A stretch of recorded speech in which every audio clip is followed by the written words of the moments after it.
Buonasera e ben ritrovati con il TG Flash di New Sicilia, di seguiti i titoli più importanti del pomeriggio. Presentati a Catania i nuovi vertici della Polizia Municipale, si tratta di Diego Peruga e Stefano Blasco, nominati rispettivamente comandante e vicecomandante del Corpo. Siete stati chiamati per inaugurare una nuova fase, per compiere insieme un salto di qualità, ha dichiarato il sindaco etneo Enrico Trantino.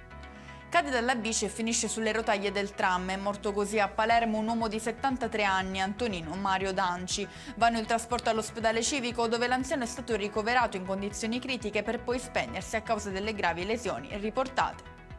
Restiamo a Palermo con un altro incidente stradale, questa volta in viale Strasburgo. È in gravi condizioni una ragazza di 18 anni insieme a un giovane che ha riportato invece ferite più lievi. I due viaggiavano su uno scooter elettrico.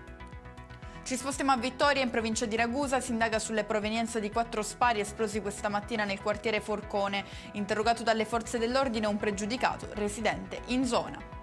In chiusura il meteo, con le previsioni per domani in Sicilia. Il weekend rappresenterà un assaggio d'estate con fenomeni di alta pressione e cieli sereni, ma avrà vita breve. Lunedì si attende un ritorno del maltempo. E con questo è tutto, prossimo appuntamento domani alle 13:30. Grazie per averci seguito, buon proseguimento di serata.